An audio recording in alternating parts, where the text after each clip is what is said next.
The Department of Campus Life exists at Oklahoma State to really enrich and enable students to have a quality out-of-class, or we call it co-curricular educational experience.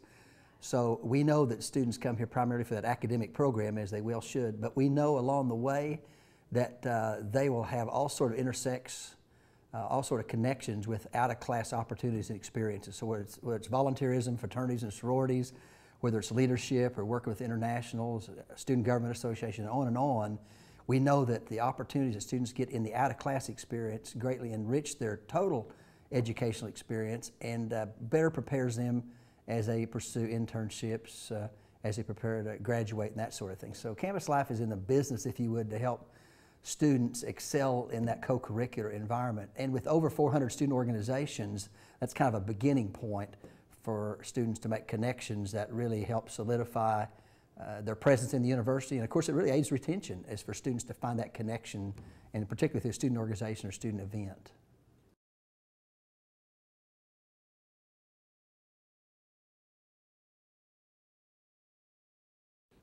These 400 plus student groups, it runs the gamut from honorary groups to academic clubs to social and service to Greek groups and on and on.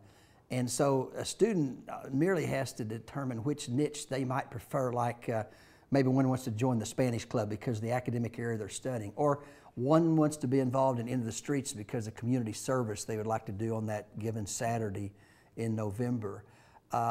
So part of it is students finding the comfort niche that they feel like they can contribute to, be a part of, make a difference in perhaps.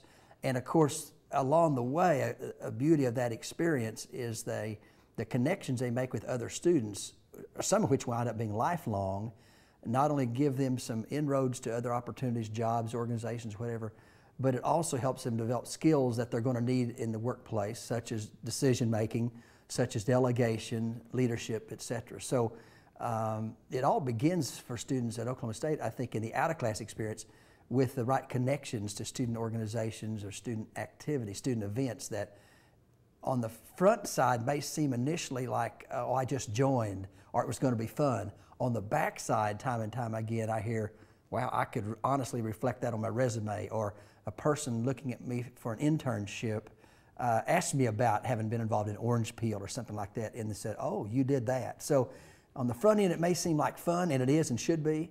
On the tail end, I think students see, oh, that's how I changed. That's how I grew in this co-curricular experience.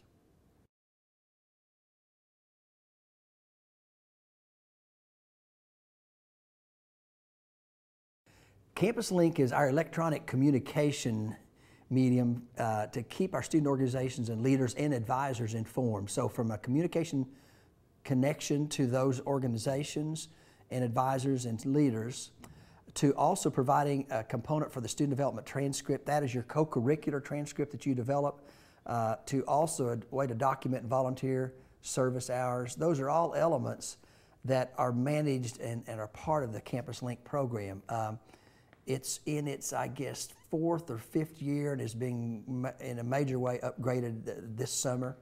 And it'll be an important conduit or manner for student organizations and leaders to be informed, and also for us to solicit input and ideas such as the polling mechanism that will exist there, even can be involved in helping conduct elections. So we're pretty thrilled about its potential.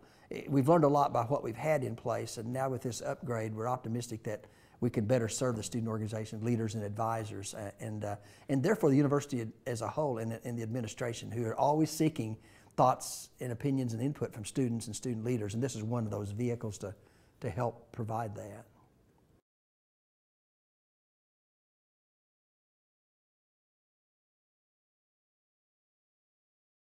Our leadership program has been in place for years. Our college presidents have long respected and valued that. They know it sells in the work world for sure, and we know that people coming to the campus to recruit want to see leadership skills in our students. In our Campus Life area, the Leadership Development Program focuses both on a leadership cadre, if you would, who come with a lot of skills. For example, the President's Leadership Council, PLC as it's called, 125 freshmen. So they have skills already present, excuse me, and part of our job is to enhance those or assist. But our prime thrust is really on what we call emerging leaders. People who came from high school as freshmen never did much of anything. All of a sudden the lights come on and say, I could do that, or why don't I tackle that? So our emerging leaders thrust is to give students all sort of opportunities, everything from a actually rigorous program in the course of a year where you could actually earn the leadership medallion that students are awarded, the leadership minor that we have in place, 18 credit hours with the College of Education, 6 electives, 6 required, and 6 capstone or experiential hours of coursework. So the minor's in place. And then there's a lot being done with our multicultural populations, our international populations, some special programming elements for women in leadership development areas. So it's almost as though if students can think it, we can help them figure out a way to get there. We do have funds provided from our Student Activities Fee Allocation Committee, also provides some dollars to use excuse me, in leadership. And one example, just today we approved a young lady partial funding to attend, if you can imagine this, the inauguration of the president next January. Already I think it's Golden Key International are inviting 2,000 students across the country to attend the president's inauguration and helping to fund that. And some of them are having to raise some of their own funds. So just today, through our leadership area, we helped one student to help find funding to be able to attend the president's inauguration in January of 2009. So it really covers the gamut and a lot of opportunities, some funding, and the bottom line is we know, again, that that translates into opportunities for our students.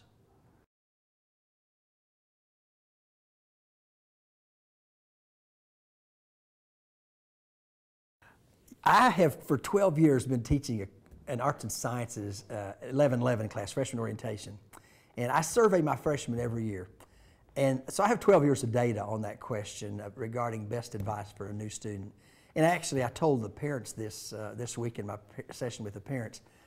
The 2 things that I've learned from my 12 years of study with my freshmen, number 1 is in college, they're in class half as many hours as they were last year as high school seniors, meaning they were in class 34, 37, 38 hours a week, maybe including an athletic activity. Here, as a freshman, they're going to be in class 14, 15, 18 hours, depending on labs or not. So first of all, the question is kind of self-discipline and time management. You got more time, really, to manage the way you would than you did in high school. The question, of course, is what do you do with it? So I've tried to teach students, one, maybe approach your college year like you would a full-time job, at least a 40-hour work week. So if you're in class 17 hours, you know, what are you doing with those other, 23 hours of your time? And not letting those 2 hours between classes be dead lost time. Maybe you turn into the library or the student union to study. That's one, is time management and self-discipline based upon free time compared to high school senior. Number 2, all too many freshmen I find admit, other than English composition in high school that senior year, some take an academic rigor preparation that helps them for college. Some take the flunk and forget it attitude or senioritis and say, I think I'll coast. And what happens is they didn't have to study or work hard their senior year in high school, and they get here and all of a sudden faculty treat them independently.